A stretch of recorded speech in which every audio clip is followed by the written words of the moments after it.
اعوذ باللہ من الشیطان الرجیم بسم اللہ الرحمن الرحیم۔ السلام علیکم بزرگوں، ساتھیوں، دوستوں۔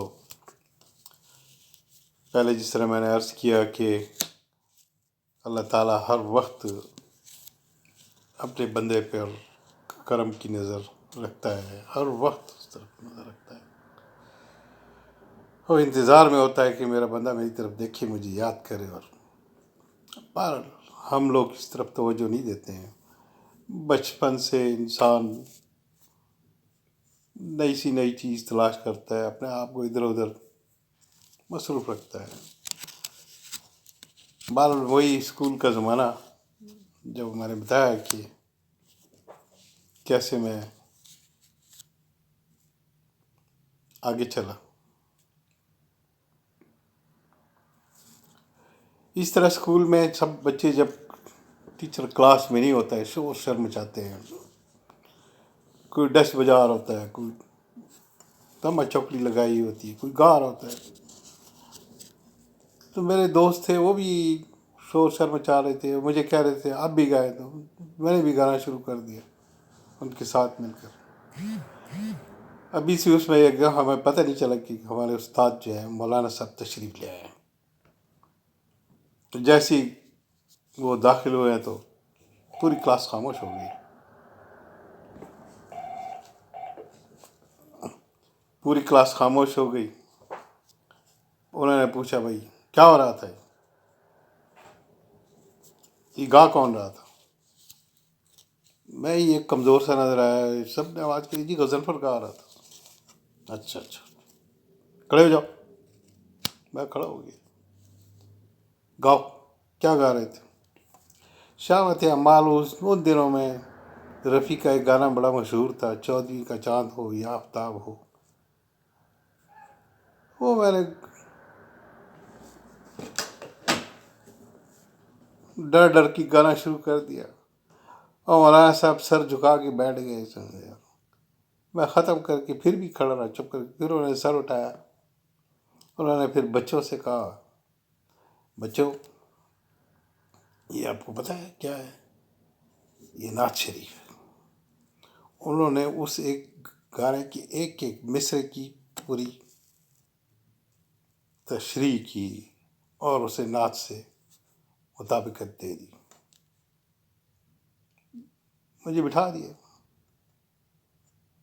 سردیوں کا موسم تھا، دوسرے دن جو ہے پھر مولانا صاحب کی کلاس آئی، چلو بھائی باہر جا کے لان میں بیٹھتے دھوپ میں۔ پوری کلاس کو لے گئے وہ باہر، جب ہم بیٹھ گئے، باقی کلاسیں بھی آئی ہوئی تھی، دھوپ میں بیٹھی ہوئی تھی۔ مجھے کھڑا کر دیا، بیٹا کھڑے ہو جاؤ۔ کھڑا ہو گیا، وہ نعت شریف پڑھو۔ میں لڑکوں کی طرف دیکھوں کہ جی نہیں، وہ جو کل پڑھ رہے تھے۔ میں کہا چلو استاد کی آشیرواد ہے، میں نے شروع کر دیا۔ باقی کلاسوں کو بھی انہوں نے اکٹھا کر لیا۔ اس کو پتہ نہیں، سارے استاد بھی اکٹھے ہو گئے۔ میں نے گانا ختم کیا، پھر اس کے بعد سارے استاذوں نے آپس میں تبصرہ کیا کہ اس کی آواز میں بڑا ردم ہے، بڑا یہ ہے وہ ہے۔ باہر میں پھر بیٹھ گیا، اور دوسرے دن سے میری ڈیوٹی لگ گئی، سمجھا تو میں نے اذان پڑھنی ہے۔ میں نے پھر اذان پڑھنی شروع کر دی، اور ساتھ ہی پھر صبح کے ٹائم پر ترانہ ہوتا تھا، اقبال کی دعا لب پہ آتی، وہ بھی میرے ذمے لگ گئی۔ وہ 5ویں جماعت سے لے کر 10ویں جماعت تک یہ میری ڈیوٹی تھی، اذان، صبح کی ترانہ اور لب پہ آتی پڑھتا رہتا تھا۔ میں اپنے ترنگ میں لگا رہتا، بھائی ٹھیک ہے۔ اب اسی دوران جو ہے کچھ روحانی انسان کو ہو جاتی ہے۔ اذان پڑھی، پھر اس کے بعد پھر میں نکلتا تھا، دیکھتا تھا باقی بچے وغیرہ جو ہیں وہ کھیل رہے ہیں، ان سب کہتے ہیں چلو بھائی نماز پڑھو، چلے بھائی نماز پڑھو۔ ان میں سے ہمارے ایک کلاس فیلو تھے، وہ اعلی تشیع تھے، وہ بیچارے الگ تھلگ ہو کے ہم سے نماز پڑھتے تھے، باقی بچے جو انہیں تنگ کرتے تھے۔ سنی تھے یا نہیں پڑھتے تھے، جو کچھ بھی تھے مذاق اڑاتے تھے. میں نے نوٹ کیا، میں نے کہا یار یہ تو تنگ کر رہے ہیں. میں نے پھر ان بچوں کو سوٹی پکڑ کے سب کو بھگایا. وہ دوست جو تھا کلاس فیلو جو تھا وہ پھر میرا بہت اچھا دوست بن گیا. میں نے صرف اتنا کیا تھا کہ اسے تاکہ سکون سے نماز پڑھے، وہ جس طریقے سے بھی پڑھ رہا ہے، جس مسلک سے بھی ہے، وہ میرا اتنا اچھا دوست بن گیا. وقت گزرتا ہی گیا. 65 کی وار لگی. وہ اور میں جو ہے بس سیول ڈیفنس کا ہم نے کورس بھی کیا ہوا تھا. جا کر کبھی خندق کھود رہے ہیں، کبھی کچھ کر رہے ہیں، کبھی پھر گھر گھر سے ہم اپنے فوجی بھائیوں کے لیے ڈونیشن اکٹھے کرنا، خوراک اکٹھے کرنا، کپڑے اکٹھے کرنا. یہ ایک مشن سا تھا. پوری قوم اس وقت متحد تھی اس جنگ میں. اور وہ جو جنگ پاکستان جیت بھی گیا. یا جو بھی ہے، اب مختلف لوگ تبصرہ نگار، سیاست کی نظر رکھنے والے اس پر مختلف تبصرے کرتے ہیں. بہرحال ایوب خان کا دور جو تھا وہ ختم ہو گیا. اسی دوران مجھے یہ بھی شرف حاصل ہو گیا، میں میٹرک میں پہنچ گیا. میں چونکہ جس طرح میں نے بتایا تھا کہ اللہ تعالیٰ نے مجھ پہ فضل کیا کہ میں 8ویں جماعت سے اپنی کلاس کو پڑھانے لگ گیا تھا. اب اس کو دیکھ کر جناب پھر بہت سارے لوگوں نے میری طرف ریکویسٹ کی، بھئی آپ ہمیں ہمارے بچے کو پڑھا دیا کریں. تو ٹیوشن ہی پڑھانے لگ گیا میں. ٹیوشن پڑھانے کے بعد جو ہے وہ میٹرک کا امتحان بھی دے دیا. میرے اتفاق سے سمجھ لیں اس وقت کی بہت نامی گرامی جرنلسٹ تھے عبدالقدوس سیبائی صاحب. ان کے بیٹے شاہین سیبائی صاحب، ان کے پھوپھا ڈاکٹر مسعود صاحب. ان کی کلینک پر میں کام کرنے لگ گیا. جا کے صفائی کی، جا کے آرام سے بیٹھ جاتا ہے. شام کا ٹائم ہوتا ہے، کوئی مریض آ گیا. انہوں نے مجھے بتا دیا، نسخہ لکھا، بیٹا یہ فلاں نمبر وہ مجھے سکھا دیا. جو مریض آیا میں اٹھا کر گولیاں شولیاں اور سیرپ جو بنانا ہوتا وہ میں بنا کے دے دیا کرتا. میرا وقت گزرتا گیا. اب اس فیملی سے میرا بڑا اچھا تعلق ہو گیا. وہ بلکہ میرے بزرگوں کی طرح ہو گیا، میرا بڑا خیال رکھتے تھے. میں نے میٹرک کا امتحان دے دیا. شاہین سیبائی صاحب، میرا خیال سے کوئی جون کا مہینہ ہوگا، سخت گرمی تھی. وہ مجھے لے گئے، چھت پہ لے گئے. وہاں پر ایک سیمنٹ کی بینچ تھی، ادھر زبردستی بٹھایا، ادھر بیٹھو حسن کو، ادھر بیٹھو. میں نے کہا پتہ نہیں ہے شاہین بھائی کہ آپ کیا کہہ رہے ہو. شاہین سیبائی صاحب کو کا نک نیم جو ہے، اگر وہ سن رہے ہو، وہ میرے بڑے بھائی اور بزرگ کی طرح ہیں. ان کا نام انہیں می کہہ کے بلایا کرتے تھے گھر میں. تو میں می بھائی جان کہہ کے بلایا. تو اب کیا کر رہے ہیں، میرے چہرہ بگڑے جا رہا ہے. ارے بیٹھ بینچ پہ بٹھایا. انہیں 1 تصویر 2 تصویر 3 تصویر لی. میں نے کہا چلو یار تصویر لے لی. وہ چلے گئے سمجھے. بعد مجھے پتہ چلا کہ وہ تصویریں انہوں نے اخبار میں چھاپی ہوئی تھی سمجھے. کیوں چھاپی تھی مجھے کچھ پتہ نہیں سمجھے. پھر بعد میں پھر وہ مجھے پتہ چلا جی کوئی میرے جاننے والے ہیں جی، وہ اخبار پکڑے ڈھونڈتے مجھے آ گئے.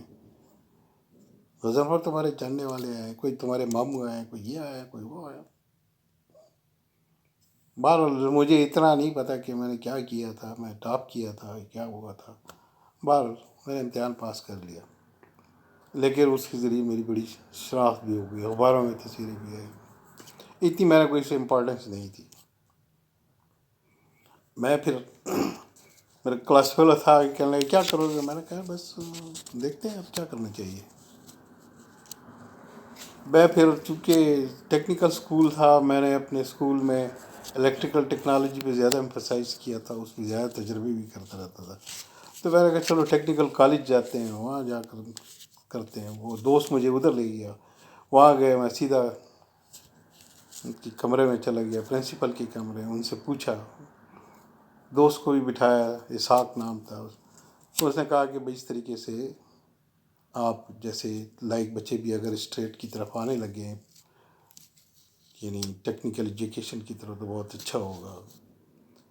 کیونکہ میں نے پڑھا تھا جب ہمارے میٹل ورک شاپ میں ایک جگہ پہ شعر لکھا ہوا تھا، بی اے بنے چمار، ایم اے لوہار ہو، تو پھر دیکھیے کہ ملک میں کیسی بہار ہو.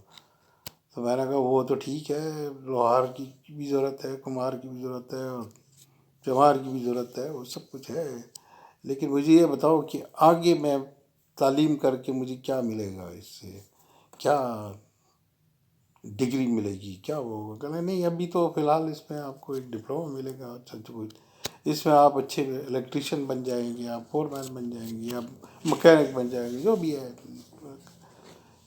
میں اپنے دوست سے کہا، چلو یار بھاگو سمجھے.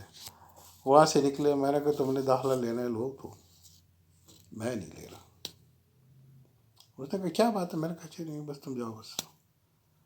اور میرے ذہن میں یہ آیا کہ میں نے کہا دیکھو یار، اگر میں نے الیکٹریشین کا ڈپلومہ کر لیا، کیا کوئی میں نے کر لیا، بڑا بھی ہو گیا، فور مین بھی ہو گیا، سپروائزر بھی ہو گیا، جو بھی ہو گیا، اور اگر میں کسی دفتر میں داخل ہوا سمجھے، وہاں جا کر اس کا manager, general manager, M D جو بھی ہوگا سمجھے، اس کے حکم پہ میں جاؤں گا، اس کا اے سی فٹ کر رہا ہوں گا، کچھ کر رہا ہوں گا، لیکن اس سیٹ کے اوپر جو بندہ بیٹھا ہوگا وہ پڑھا لکھا بندہ ہوگا، وہ ہو سکتا ہے میرا دوست ہی ہو، تو وہ اس سیٹ پہ جو پہنچے گا تو پڑھ لکھ کر ہی پہنچے گا.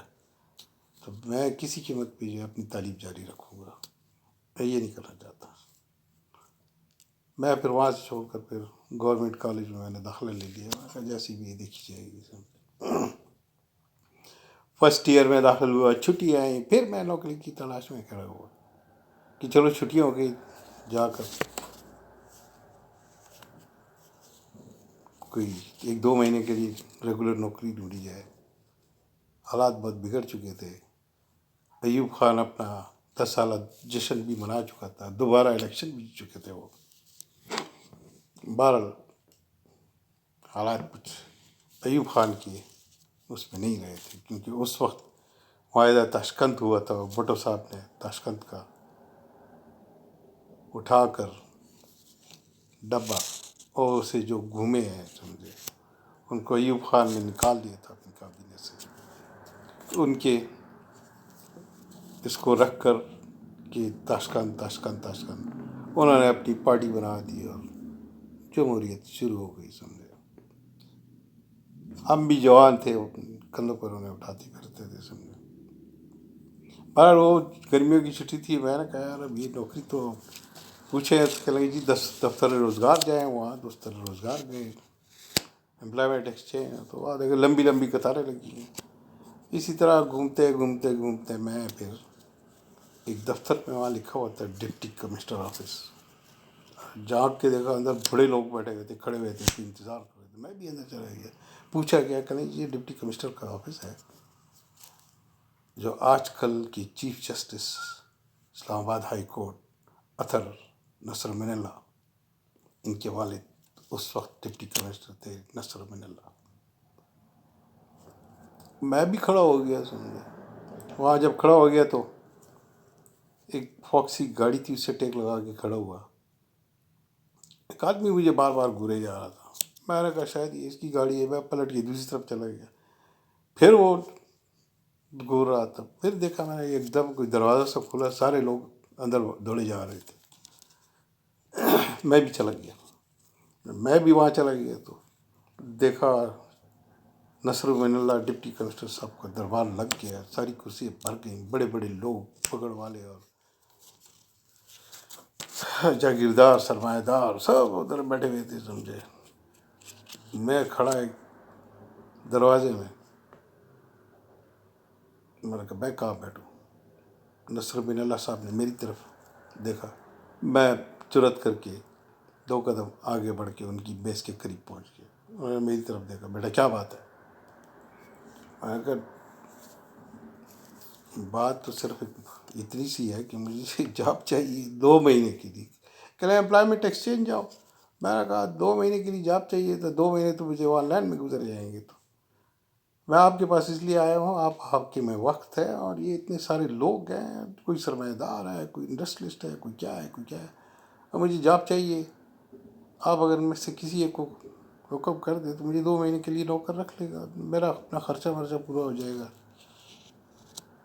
اور اتنے میں وہ جو صاحب گھور رہے تھے مجھے، وہ داخل ہوئے. نصر بن اللہ صاحب کی نظر ان پہ پڑی. انہوں نے ایک دم کہا آئیے آغا جی صاحب.